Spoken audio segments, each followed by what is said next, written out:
Okay, you have got to understand what is happening right now across the entire tech industry. It's seismic. This isn't just some market correction or a little dip, it's a fundamental split, a fault line that's cracking the whole landscape in two. On one side, you have companies making profits so huge you can barely wrap your head around them, with valuations just blasting into the trillions. And on the other side, it's a total bloodbath. We're talking massive layoffs, stock prices just in an absolute freefall, and this feeling of sheer panic gripping entire industries. But here's the wildest part. Both sides are betting everything on the exact same technology. All of them. They are all going all in on artificial intelligence. And that right there is this central mystery we're going to solve today. How is it even possible that one single tech revolution, AI, can be making a new class of billionaires and at the exact same time bankrupting legendary companies? Why is one group having this historic boom while the other is facing this painful, seemingly unstoppable collapse? Well, the answer, as we're about to see, is shockingly simple, and it has huge implications for where the real power and the real money is going to be for the next decade. So at the very heart of this whole thing is what we're calling the Great AI Divide. It's this one single core idea that once you get it, everything else just clicks into place. Every skyrocketing stock, every layoff announcement, every panicked CEO, it separates the winners from the losers with just brutal, brutal clarity. And here it is, the secret to the whole split. The winners are all selling physical stuff. The losers, they're all selling digital stuff. Now, this is what's so wild. This idea completely upends like 20 years of what we've been told about tech. We were always told the future is weightless, that software is eating the world. The winners were supposed to be the companies who could write code once and sell it 1,000,000 times for free. But AI has just flipped the entire chessboard. The new kings are the companies dealing in hard, heavy, physical things. The super specialized computer chips, the giant power plants, and these colossal data centers. And the ones getting absolutely crushed? Software companies, fancy consulting firms, and the websites that basically built the internet. It feels completely backward, right? How can AI, which is the ultimate piece of software, be killing the software business? Well, that's the key to this whole story. Here's the paradox that's just changing everything. For all its brainy digital intelligence, AI is one of the most physically demanding things we've ever built. You know, when you type a question into ChatGPT, your words don't just disappear into the cloud. Oh no, they kick off a massive chain reaction in the real world. Your question gets shot to a building the size of a warehouse where it hits racks and rocks of tens of thousands of specialized GPU chips, all of them just screaming with activity. All that thinking requires a mind-boggling amount of electricity, which in turn creates a volcano's worth of heat. And that heat has to be dealt with instantly by these industrial-scale cooling systems, sometimes using millions of gallons of water just to stop the whole place from literally melting down. So the key takeaway is this. Every single step forward in AI's digital brain requires a giant leap forward in its physical body. And this quote just nails the new reality perfectly. For 20 years, the magic of the internet was that you could copy and paste software for free. But the physical world doesn't play by those rules. There are hard limits. You can't just download a new nuclear reactor. You can't right-click and duplicate a gigawatt of electricity. Building this stuff is all about the unforgiving laws of physics, complicated global supply chains, years of construction, and hundreds of billions of dollars. And because these physical things are so rare and so hard to make, the companies that own them, the ones who own the power grids, the chip factories, the land, they now have a complete stranglehold on the entire AI industry. They have all the power, literally and figuratively. And that power is leading to some of the most shocking business moves we've ever seen. So let's see how this is playing out. Let's look at the winners. We are leaving the era of move fast and break things, and we're entering a totally new age. This is the rise of heavy tech. An age that's not defined by clever code, but by just sheer brute force industrial scale. To get a sense of the sheer scale of this thing, just look at this number, 6 gigawatts. That is how much power Meta, Facebook and Instagram, says it needs for just one of its new AI data centers. 6 gigawatts is an almost unimaginable amount of electricity. It's more than the entire state of New Hampshire uses at its peak. It's enough to power nearly 5 million homes.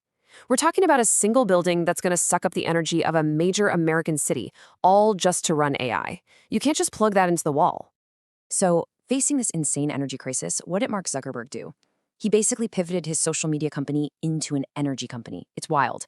First, Meta is actually funding the effort to restart old nuclear power plants from the 70s because it's faster than building new ones. Second, he's pouring cash into developing brand new mini nuclear reactors that could one day sit right next to his data centers.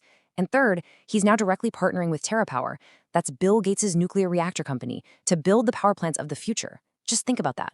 The guy who gave us the like button is now a major player in the global nuclear energy business.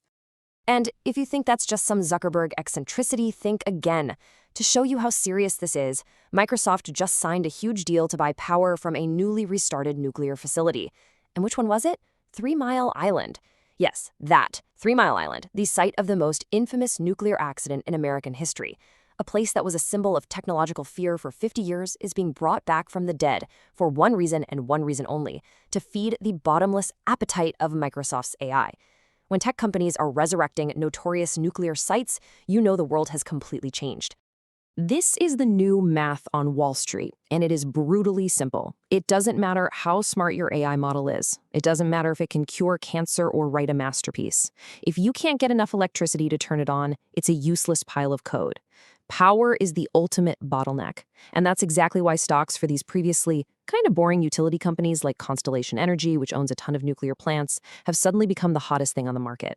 Their stocks are going through the roof. Physical scarcity is crushing digital abundance. But that's only half the story. Now we have to look at the other side of this great divide. Because for every company building a new power plant, there's another company watching its perfect business model just completely fall apart. The very same AI that's creating this heavy industry boom is causing a catastrophic digital business crash. For the last 20 years, the software as a service, or SaaS model, was pretty much considered the greatest business model ever invented. It was so simple and so profitable. You've got a customer, say an accounting firm with 100 employees. You sell them 100 licenses to your software. Simple. When they grow and they hire 50 more people, boom, you sell them 50 more licenses. Your money grew right alongside your customer's business. It built empires like Salesforce and Adobe. It was basically a license to print money. And then AI came along and broke the machine. The weapon that smashed this model is the new AI agent, like this cloud cowork. Now, this is not just another little productivity tool. No, this is designed to be a digital robotic employee. You can tell it to manage your inbox, build reports from scratch, fill out spreadsheets, all on its own. And this creates a terrifying math problem for the entire software world. If one human working with a team of AI coworkers can now do the job of 3 people, well, that accounting firm doesn't need to hire more people to grow. In fact, they might need fewer. And if the number of human employees stops going up, the entire pay-per-person business model just completely collapses. And you can bet the markets, which are always looking ahead, saw this coming and freaked out. Look at Adobe. Their stock took a huge hit. The market is asking this scary question. If AI can create a perfect professional photo from just a few words, what's the long-term value of paying for Photoshop every month? It makes their main product a commodity. And the hit to consulting firms like Accenture was even faster and even worse. Their stock just plummeted. Why? Well, their whole business is billing clients for the hours their human consultants work. But if an AI copilot makes a programmer 40% faster, a project that used to take 100 hours now takes 60. Accenture can only bill for 60 hours. It's a direct shot to their revenue, and it's why they've already started massive layoffs. But the damage doesn't stop there. It's now hitting the foundation of the internet as we know it, websites and blogs. For 20 years, we had this kind of unspoken deal. You ask Google a question, Google gives you a list of links. You click on a website, and that website makes a little bit of money from ads while it gives you the information you're looking for. It was a partnership that created this incredible universe of free content. But the new AI internet, it just rips that deal to shreds. Now you ask Google a question, and its AI reads a dozen websites for you, puts it all together, and gives you the perfect answer right there on the search page. You get your answer instantly, and the websites that did all the work, they get absolutely nothing. And the impact was immediate. It was devastating. For a lot of these informational websites, traffic from Google has already dropped by as much as 38%. If your whole business depends on that traffic for ad money, a drop like that isn't just a bad quarter. It's an extinction-level event. We're talking about recipe blogs, travel guides, tech sites, product reviewers. An entire world of online publishers is just watching their audience vanish overnight. And in the cruelest twist, the very content they created for free is now being used as the training data for the AIs that are putting them out of business. Okay, so let's pull all this together.